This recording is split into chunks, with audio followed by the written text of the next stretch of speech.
प्रभु राम देव भगवान अल्लाह खुदा ईश आदि नाम एक ही शक्ति के हैं। वो कैसा है, कहां है, कैसे मिलता है, किसने देखा है? ये प्रश्नवाचक चिन्ह पूर्ण रूप से हटाने के लिए अवश्य सुनिए जगत गुरु तत्वदर्शी संत रामपाल जी महाराज के अमृत वचन सर्व पवित्र धर्मों के पवित्र शास्त्रों के आधार पर।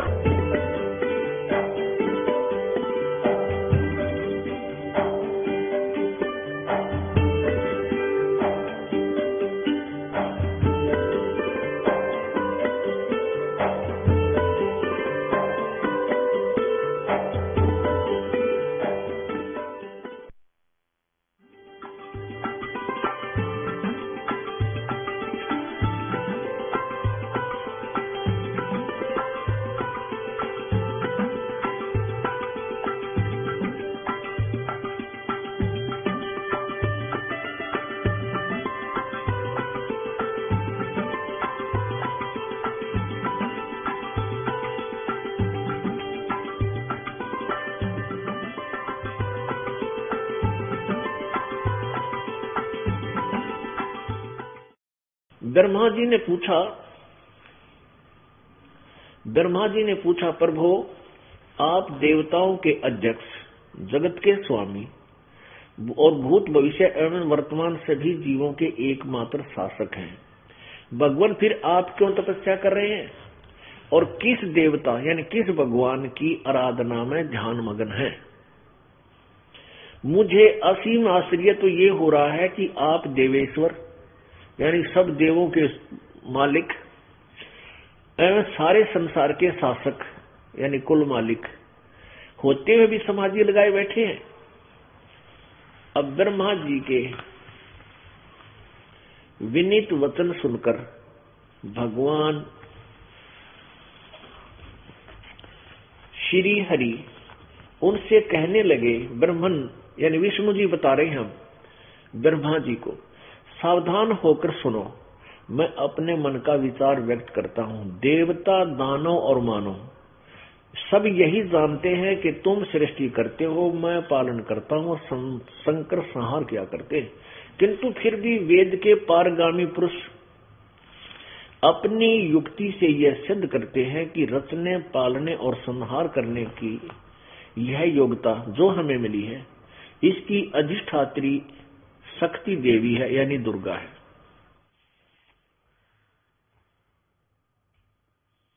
ब्रह्मा जी, हम सभी शक्ति के सहारे ही अपने कार्य में सदा सफल होते आए हैं। सुवर्त प्रत्यक्ष और परोक्ष दोनों ही उदाहरण मैं तुम्हारे सामने पेश करता हूं, सुनो। यह निश्चित है कि उस शक्ति के अधीन होकर ही मैं इस शेष नाग की सैया पर सोता और सृष्टि करने का अवसर आते ही जाग जाता हूं। मैं सदा तप करने में लगा रहता हूं। उस शक्ति के शासन से कभी मुक्त नहीं रह सकता। कभी अवसर मिला तो लक्ष्मी के साथ सुखपूर्वक समय बिताने का सौभाग्य प्राप्त होता है। मैं कभी तो दानों के साथ युद्ध करता रहता हूं। अखिल जगत को भय पहुंचाने वाले दैत्यों के विकराल शरीरों को शांत करना मेरा परम कर्तव्य है। ये 29 पृष्ठ पर बता रहे हैं। और प्रथम सकंद, पहला सकंद 28-29 पृष्ठ आपको पढ़कर सुना रहा दास। अब क्या कह रहे हैं? विष्णु जी बोल रहे हैं कि मुझे सब प्रकार से शक्ति यानी दुर्गा के अधीन होकर रहना पड़ता है। उन्हीं भगवती शक्ति का, उस दुर्गा का मैं निरंतर ध्यान किया करता हूं, यानी मैं उसी की पूजा कर रहा हूं। ब्रह्मा जी, मेरी जानकारी में इन भगवती शक्ति से बढ़कर दूसरे कोई देवता नहीं, यानी इससे बड़ा कोई भगवान नहीं है दुर्गा तो ऊपर, और इसी की पूजा मैं करता हूं और इसी की पूजा करनी चाहिए। ये भाव है श्री विष्णु जी का। अब पुण्यात्माओं, अब दुर्गा के वचन और सुनाती। दुर्गा क्या बोलती है? दुर्गा कहती है कि तुम हिमालय को, राजा हिमालय को उपदेश सुना हुआ है, ज्ञान बता रही है, और वो कह रही है कि एक ब्रह्म की पूजा करो और सब पूजाएं छोड़ दो। वही पूजा की योग्य है, वो ब्रह्म लोक में रहता है। ये प्रश्न नंबर 562 और 563 पर आपको सुनने को मिलेगा। ये है 7वां सकंद, ये 7वां सकंद और प्रश्न नंबर 562 संक्षिप्त देवी भागवत। देवी के द्वारा हिमालय को ज्ञानोपदेश, ब्रह्म स्वरूप का वर्णन। श्री देवी जी कहने लगी, पर्वतराज, इस प्रकार योग युक्त होकर मुझ ब्रह्म स्वरूपा देवी का ध्यान करे। कहती है ऐसे तो मेरा ध्यान करे, अब उस ब्रह्म का क्या स्वरूप है यह बतलाया जाता है। अब यहां तो अटकल लगा रही है कि मेरा ध्यान करे तो ऐसे कर, लेकिन यदि तुझे पूर्ण कल्याण चाहिए मेरे हिसाब से तो उस ब्रह्म का जाप कर, उस ब्रह्म की पूजा कर। उस ब्रह्म का क्या स्वरूप है यह बतलाया जाता है, जो प्रकाश रूप सबके अत्यंत समीप में स्थित हृदय रूप गुहा में स्थित होने के कारण गुहाचर नाम से प्रसिद्ध और महान पद अर्थात परम प्राप्य है। वह समस्त प्रजा के ज्ञान से परे है, अर्थात किसी की बुद्धि में आने वाला नहीं है, यह तुम जानो। जो परम प्रकाश रूप है, जो सूक्ष्म से भी अत्यंत सूक्ष्म है, जिसमें संपूर्ण लोक और उन लोकों में निवास करने वाले प्राणी स्थित है, वह ये अक्षर ब्रह्म है। वही सबके प्राण है, वही सबकी वाणी है और वही सबके मन है। यह परम सत्य और अमृत अविनाशी तत्व है। सौम्य उस वेदने योग्य लक्ष्य का तुम वेदन करो। वेदन माने उसको टारगेट बनाओ, उसी की पूजा करो, मन लगाकर उसमें तन्मय हो जाओ। सौम्य उपनिषद में कथित महान अस्त्र रूप धनुष लेकर उस पर उपासना द्वारा तीक्ष्ण किया हुआ बाण संधान करो और फिर भावनागत चित्त के द्वारा उस बाण को खींचकर उस अक्षर रूप ब्रह्म को ही लक्ष्य बनाकर वेधन करो। परवण ओम धनुष है, ओम मंत्र है, ये तो समझो धनुष, और जीवात्मा बाण है और ब्रह्म को उसका लक्ष्य कहा जाता है। उस एकमात्र परमात्मा को ही जानो, दूसरी सब बातों को छोड़ दे। यही अमृत रूप परमात्मा के पास पहुंचाने वाला पुल है। उस एकमात्र यानी एक ओम नाम का जाप कर और ब्रह्म को लक्ष्य बना ले, उसकी पूजा कर और कहते हैं उस एकमात्र परमात्मा यानी ब्रह्म को ही जाने, दूसरी सब बातों को छोड़ दे, यानी कोई पूजा मत कर। यही अमृत रूप परमात्मा के पास पहुंचाने वाला पुल है। संसार समुद्र से पार होकर अमृत स्वरूप परमात्मा को प्राप्त कराने का यही सुलभ साधन है। जिस प्रकार रथ के चक्के में आरे लगे होते, उसी प्रकार शरीर की संपूर्ण नाड़ियां हृदय में एक तरह स्थित है। उस हृदय में ही विविध रूपों में प्रकट होने वाला ब्रह्म पर ब्रह्म संचरण करता है, अंतर्यामी रूप से वर्तमान रहता है। वह आत्मा, इस आत्मा का ओम के जाप के साथ ध्यान करो, यानी उस मालिक का जो अंतर्यामी रूप में आत्मा के साथ है, उस परमात्मा का ओम के जाप के साथ ध्यान करो। इससे अज्ञान में अंधकार से सर्वथा परे और संसार समुद्र से उस पार जो ब्रह्म है, जो उसको पा जाओगे, तुम्हारा कल्याण हो। और वो कहाँ रहता है? 563 पर, वह सबका आत्मा ब्रह्म लोक रूप दिव्य आकाश में स्थित है, वहां रहता है, ब्रह्मलोक में रहता है। अब पुण्य आत्माओं, आपको पता लग गया अब विष्णु जी को कितना ज्ञान था। वो तो कह रहे हैं कि मैं तो दुर्गा से ऊपर कोई देवता भगवान नहीं मानता और उसी की पूजा करता रहता हूं। और दुर्गा कहती है ब्रह्म की पूजा करो, और दुर्गा का ज्ञान फाइनल है, वो ब्रह्म से ऊपर कोई नहीं जानता, ना इसे अभी तक कोई नहीं जानता ब्रह्म से ऊपर। और उसके बारे में बता रही है ब्रह्म का ओम नाम जाप करो, और वो ब्रह्म लोक में रहता है, वो ब्रह्म।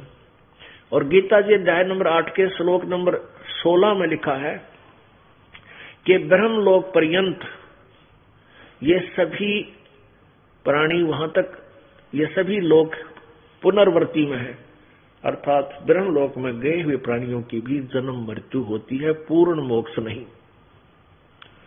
इसलिए गीता जी अध्याय नंबर 15 के श्लोक नंबर 1 से 4 में स्पष्ट किया है, ऊपर को जड़ रूपी तो पूर्ण परमात्मा है, परम अक्षर ब्रह्म, और तीनों गुण रूपी शाखा है। जो संत इस संसार रूपी वृक्ष के सभी विभाग बताओगा, भिन्न भिन्न, तना क्या है, जड़ क्या है, और मोटी डार क्या है, उसकी शाखा कौन है, पत्ते क्या है, वो सवेदवित, वो वेद के तात्पर्य को जानने वाला अर्थात तत्वदर्शी संत है।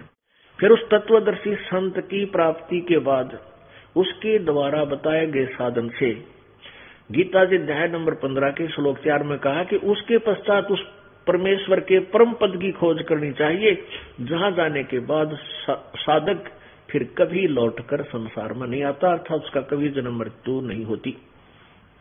और जिस परमेश्वर ने सर्व ब्रह्मांडों की रचना की है, इसलिए गीता ज्ञान दाता कह रहा है कि अर्जुन तू सर्वभाव से 18वें अध्याय के 62वें श्लोक में गीता जी में सर्वभाव से उस परमेश्वर की शरण में जा, जिसकी कृपा से तू परम शांति और शाश्वत स्थानम यानी सनातन परम धाम, सदा रहने वाले यानी सच्चे अविनाशी सतलोक को प्राप्त हो जाएगा। तो अपना मंत्र बताता है, मेरा मुझ ब्रह्म का मंत्र है ओम। 8वें अध्याय गीता जी के 8वें अध्याय के 13वें श्लोक में ओम इति एक अक्षरम ब्रह्म व्यवहारन माम अनुसमरण ये प्रियाति तदन देहम सयाति परमाम गति। मेरे ओम, मेरा एक ओम, मुझ ब्रह्म का केवल एक ओम मंत्र है, क्योंकि गीता श्री कृष्ण जी में प्रवेश करके ये काल बोल रहा था गीता जी को, ये ब्रह्म बोल रहा था, और यूं कहता मेरा तो एक ओम मंत्र है।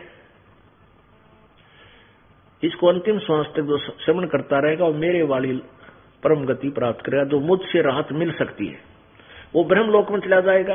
गीता जी अध्याय नंबर 8 के श्लोक नंबर 16 में कहा कि ब्रह्म लोक पर्यंत ये सभी गए हुए वहां प्राणी फिर भी जन्म मृत्यु में आते हैं, पुनर्वर्ती में है, उनका जन्म मृत्यु होता है, यानी पूर्ण मोक्ष नहीं। ब्रह्म साधक भी पूर्ण मोक्ष प्राप्त नहीं कर सकते, जन्म मृत्यु सदा के लिए समाप्त नहीं हो सकती।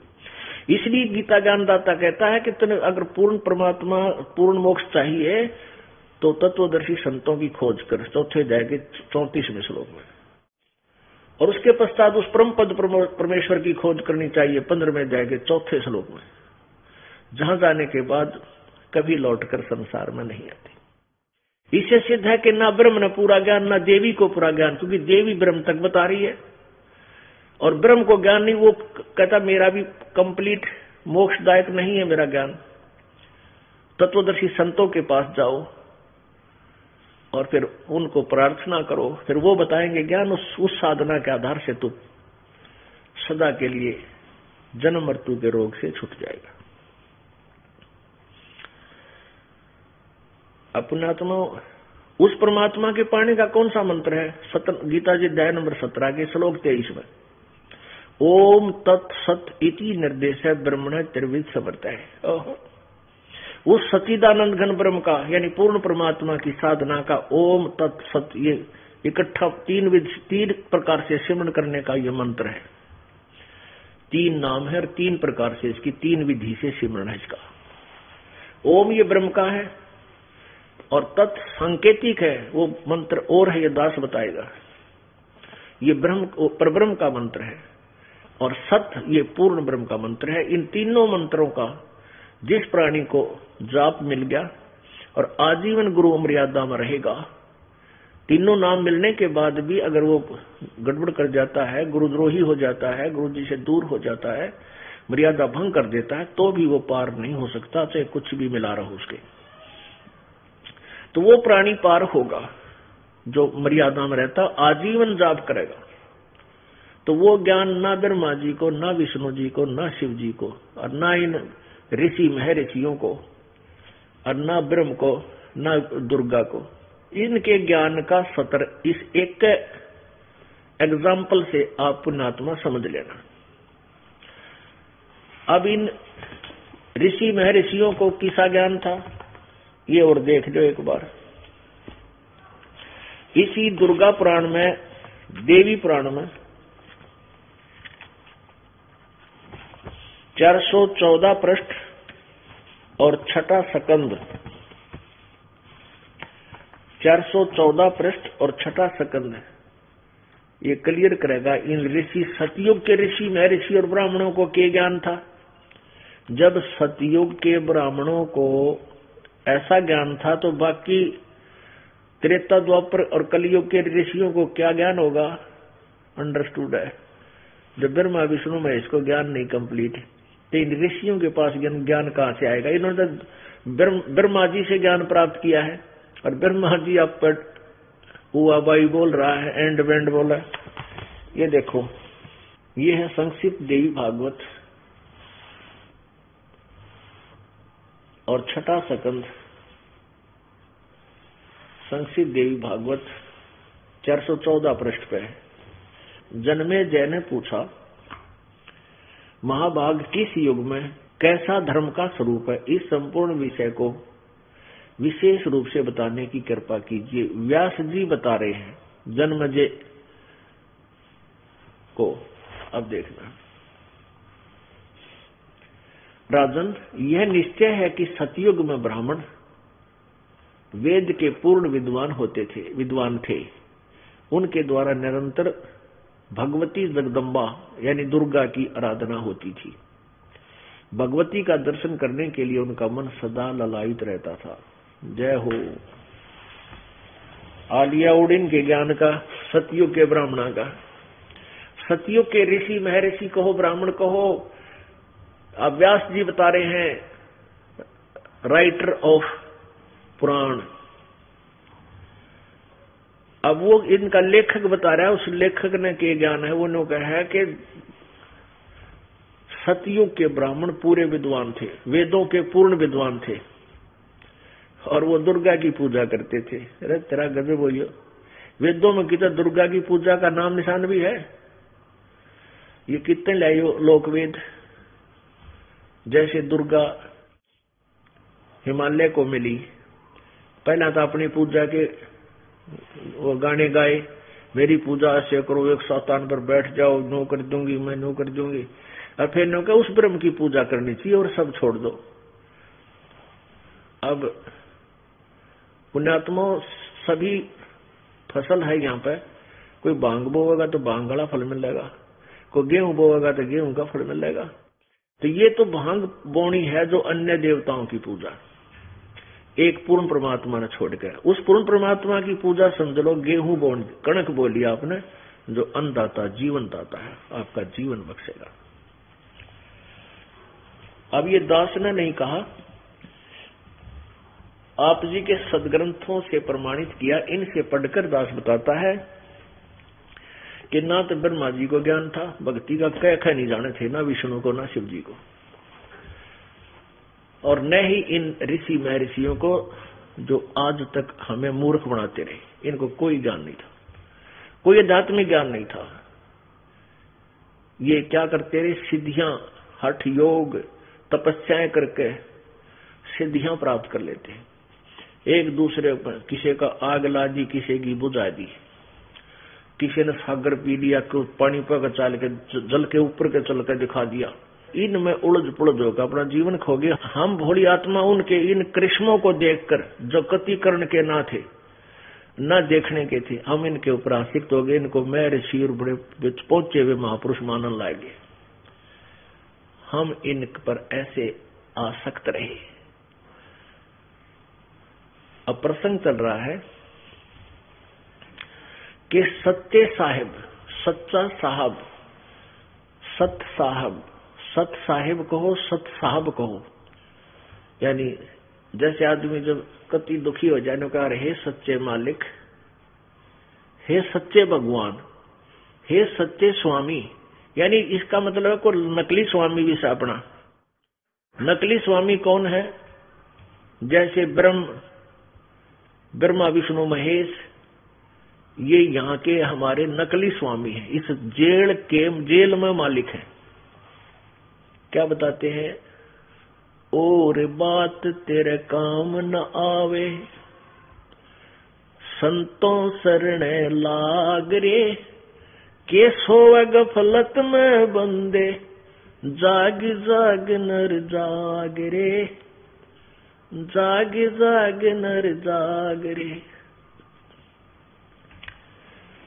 पुण्यात्माओं, ये जो आपको अभी एक शब्द सुना था, ये कबीर परमात्मा की शब्दावली में लिखा हुआ है। लेकिन ये नित्यानंद जी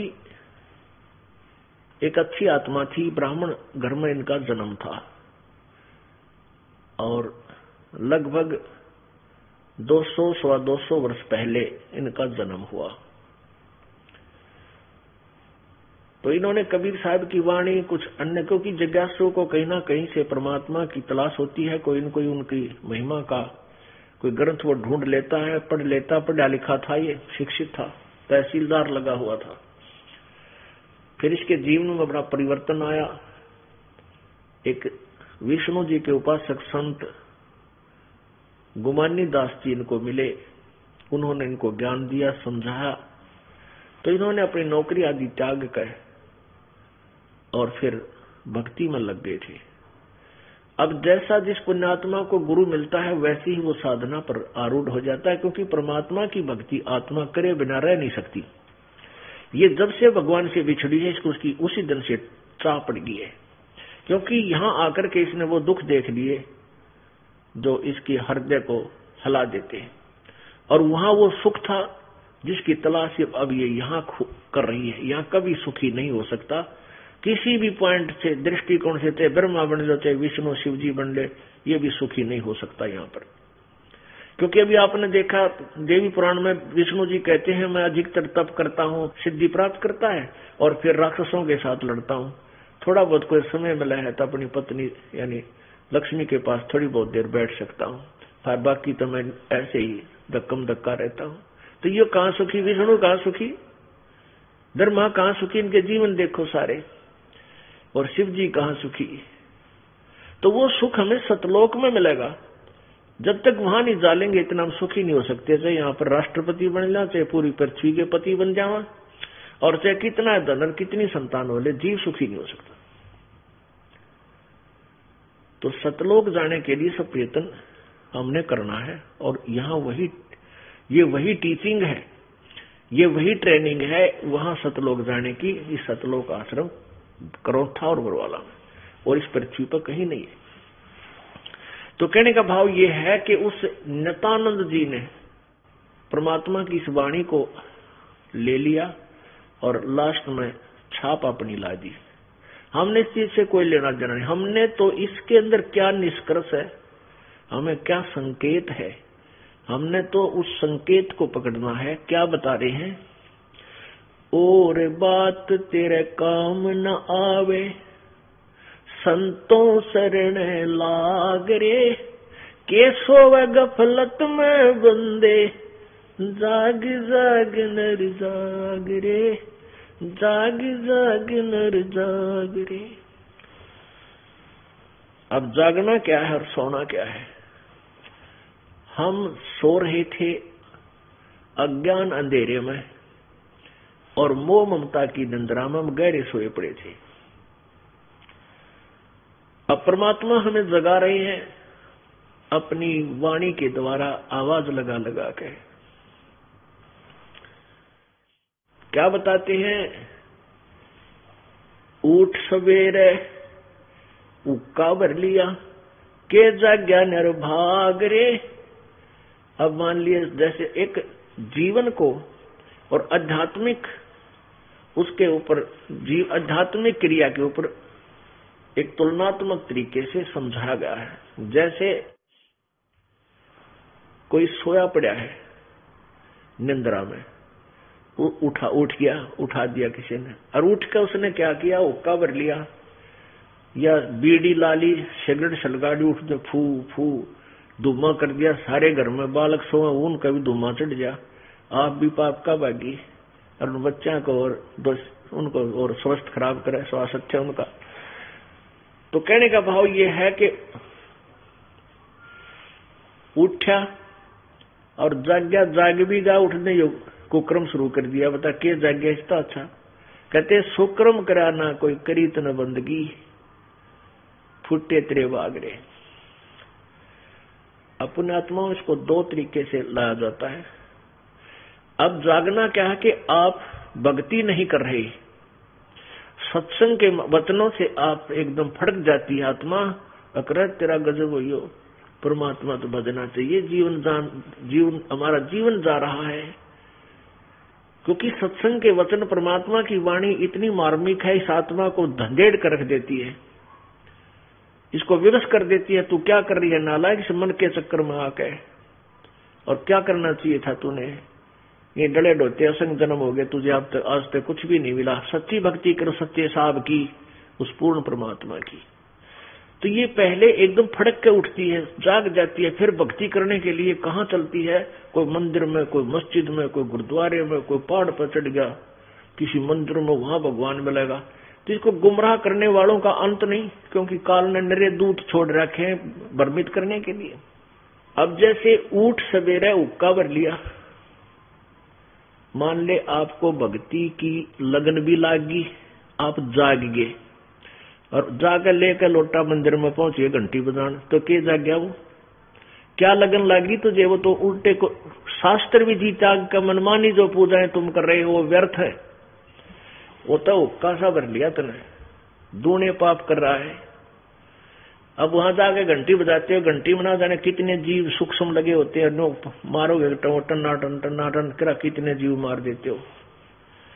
और वहां से लेकर मंदिर तक गया, वहां ना जाने कितने पैरों के नीचे सुबह सुबह जीव मार दिए, पैरों के नीचे कीड़े मकोड़े ना जाने कितने मारे मंदिर तक जाने में। और फिर जोड़ का जल लिया भरकर तालाब से, उस तालाब में नरे जीव, कपड़े से छाया, उस कपड़े में जीव, उन्हें छोड़ कर धोया, नहाया, फिर उसमें जीव मार दिए।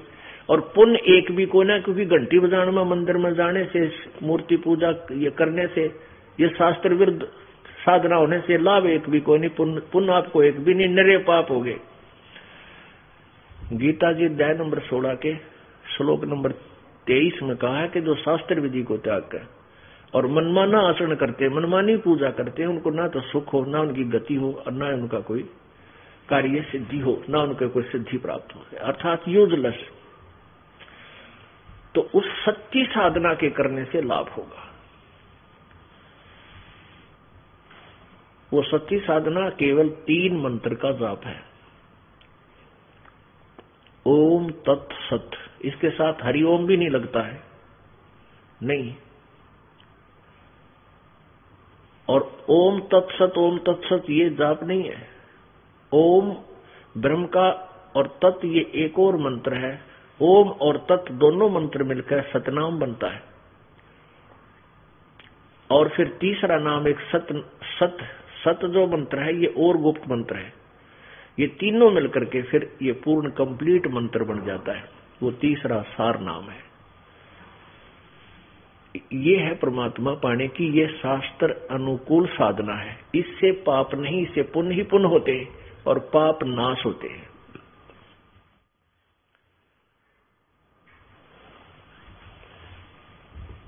अपने आत्मा परमात्मा हमें क्या बताते हैं कि अन्य देवताओं की जो पूजा तुम करते हो, वो पूजाएं तुम्हारी मोक्षदायक नहीं है। उनसे तुम्हारा जन्म और मृत्यु समाप्त नहीं होता। और जब तक जन्म और मृत्यु समाप्त नहीं होगा तो फिर इन पूजाओं का क्या करेंगे हम? क्या यूज इनका? नो, केवल अपना जीवन बर्बाद करने वाली बात है। अब वो सच्चा साहिब, वो सच्चा साहब, सच्चा मालिक, सत साहब, वो सत साहिब, वो कौन है और उसकी पूजा कैसे करनी चाहिए, उसकी प्राप्ति कैसे होगी, ये अब के इस 3 दिन के सत्संग में यही विषय रहा।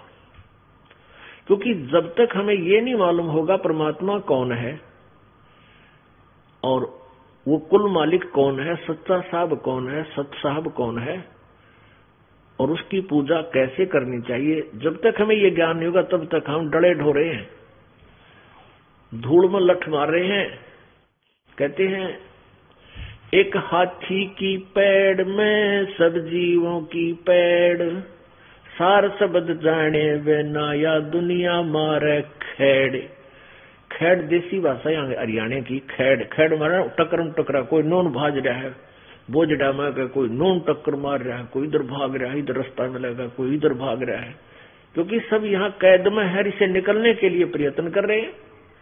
लेकिन नो द्वारा का टक्कर मारने से जेल से बाहर थोड़े हो सकते हो, तो उसका प्रॉपर वे अपनाओ, को बढ़िया वकील करो और अपना केस लड़ो। कहते हैं कर ले गुरु वकील मुकदमा भारी है, ये कर ले गुरु वकील मुकदमा भारी है। अब ये गुरु रूपी वकील आपने करना पड़ेगा, टॉप मोस्ट वकील ढूंढना पड़ेगा, ताकि इस काल के धर्मराज के पास जाकर तेरा मुकदमा लड़े। ये सत्कर मानना, जब आपको यहां से छुटवाया जाएगा, धर्मराज के दरबार में परमात्मा इस दास के रूप में प्रकट होगा, आपके साथ होगा और उसको कहेगा कि तू इसका हिसाब कर।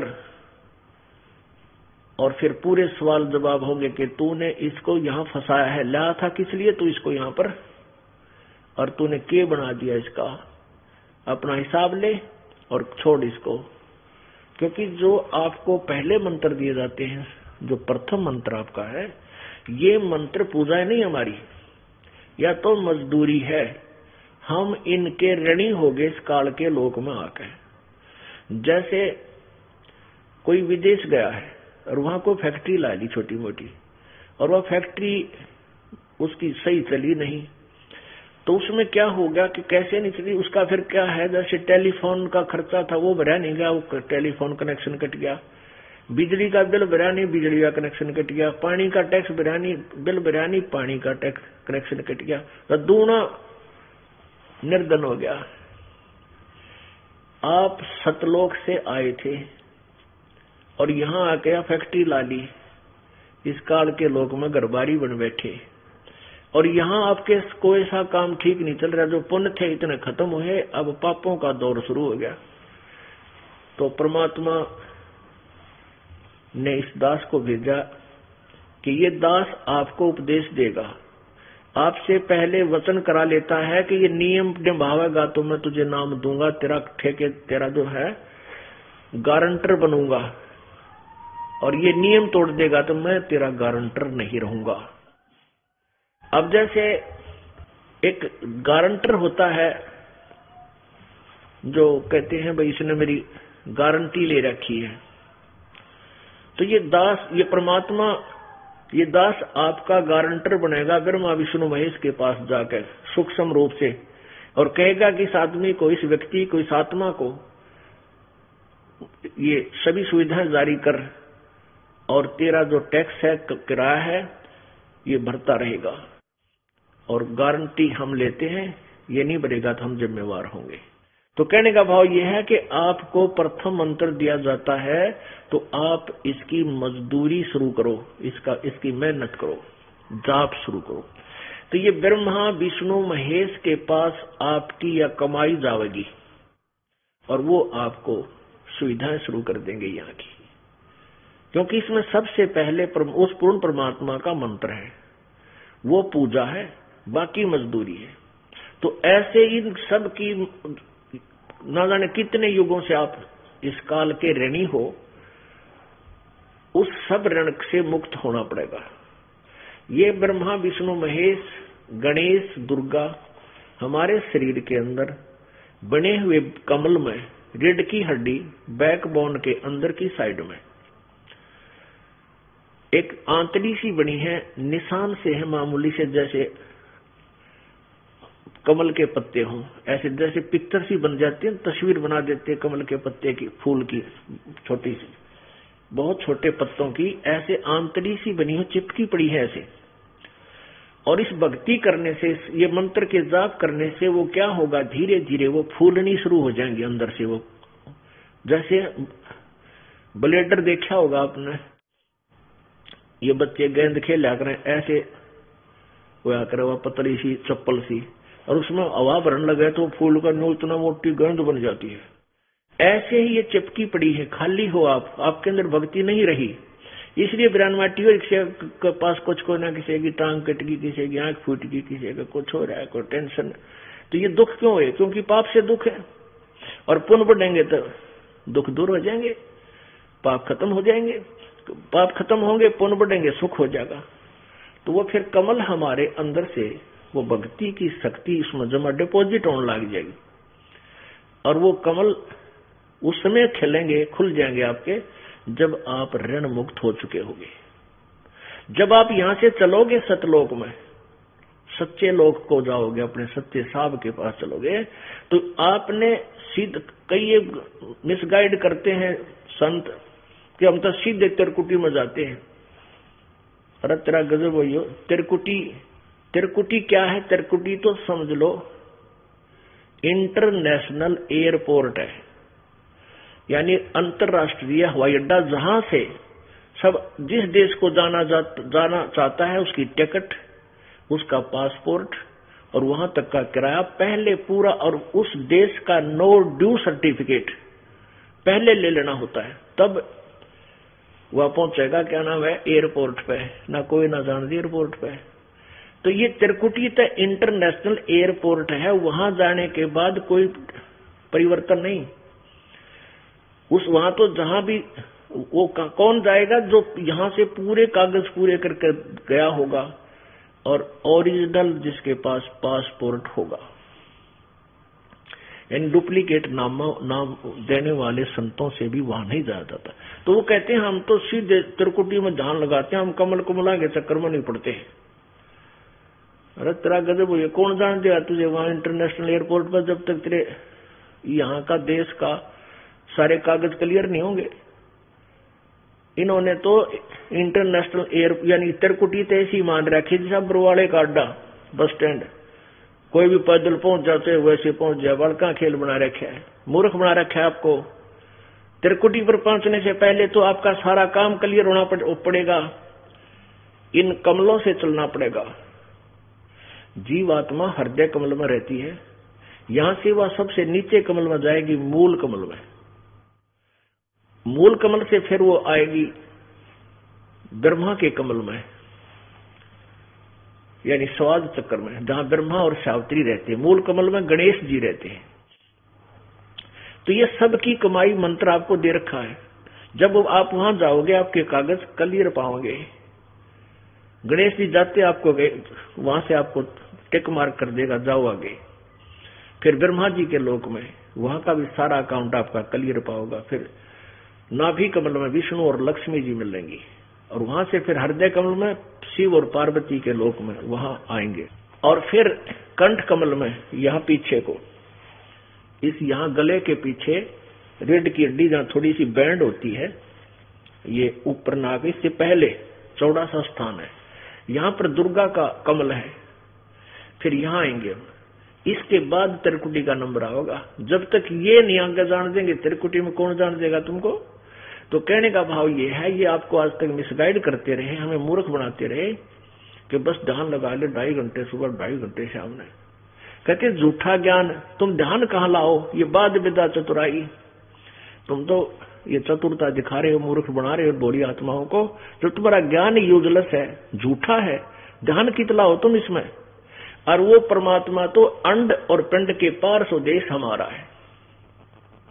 ये अंड कहो, ब्रह्मांड कहो, चाहे इसको पिंड कहो, क्योंकि एक ब्रह्मांड की आकृति एक अंडे जैसी है, इसको अंड भी बोलते हैं, इसको ब्रह्मांड भी कहते हैं।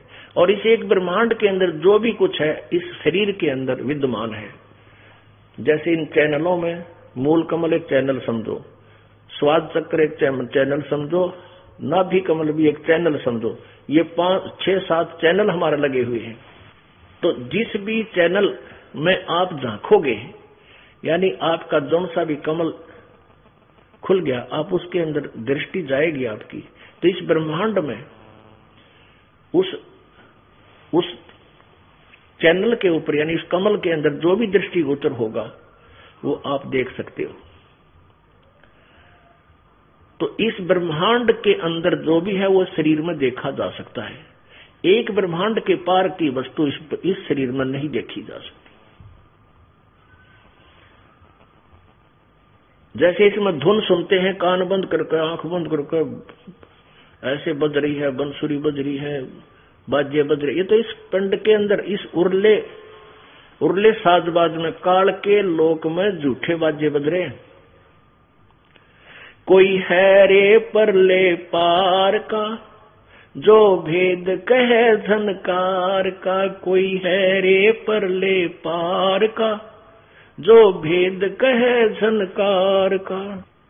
अब परमात्मा कहते हैं कोई है उस परले पार का, सतलोक का, जो भेद कहे उस झनकार का, यानी सतलोक में हो रही उस अखंड धुन, उस अखंड नाद का, उस धुन का कोई भेद बताओ हमने, आओ सामने।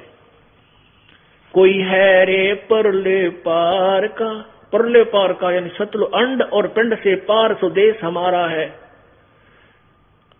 करने नो दीदार महल में प्यारा है। इस शब्द में पूरा जो वर्णन किया है वो ये बताया है कि ये सारी झूठी रचना काल ने एक ब्रह्मलोक में दुर्गा से करवा रखी है इस जीव को धोखा देने के लिए।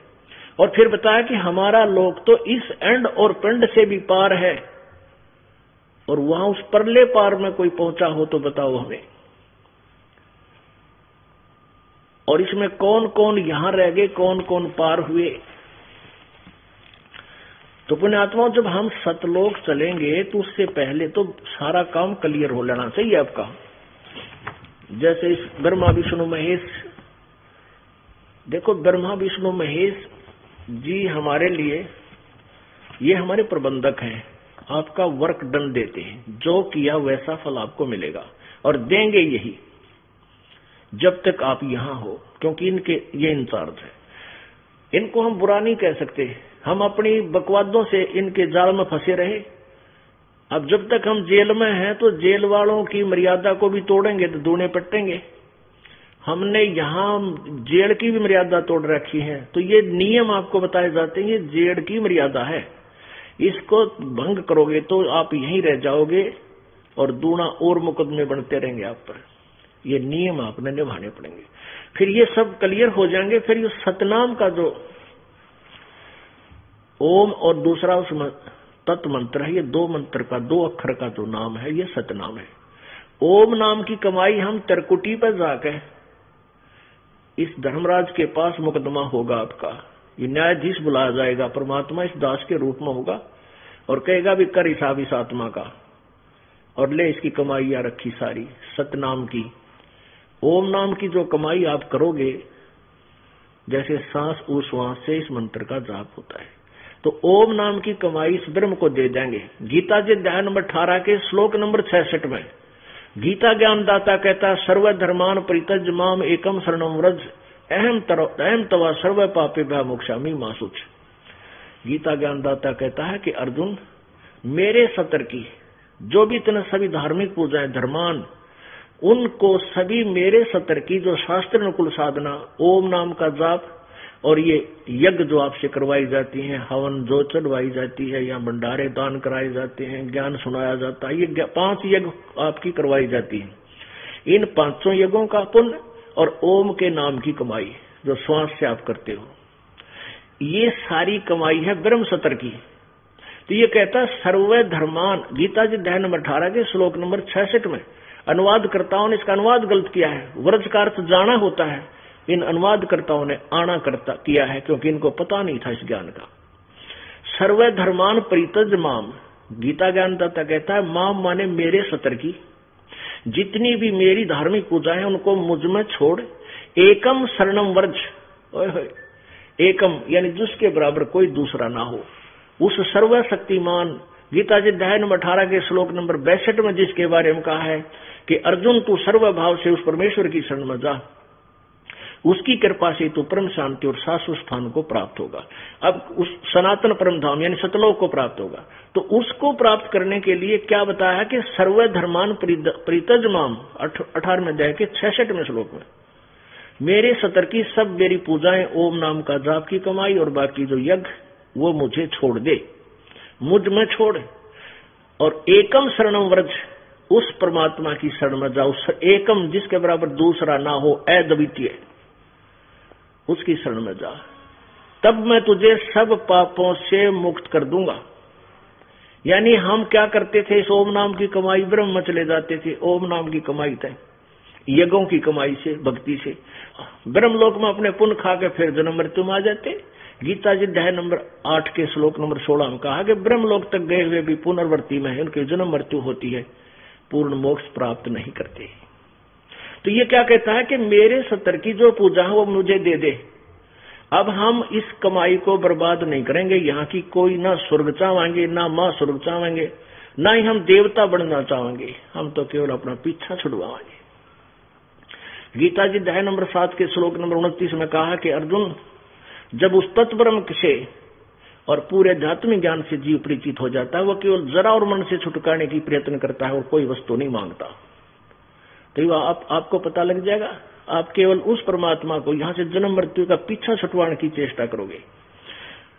इसलिए कहता है कि सर्वधर्मान परित्यज्य 18वें अध्याय के 66वें श्लोक में गीता जी में, सर्वधर्मान परित्यज्य माम एकम शरणम व्रज, उस अद्वितीय परमात्मा की शरण में चला जा, मेरे सत्र की सब पूजा मुझ में छोड़ दे। अहम तवा सर्व पापेभ्यः मोक्षामि मा शुच, तू चिंता ना करे मेरे सत्र की, फिर मैं तुझे सब पापों से मुक्त कर दूंगा।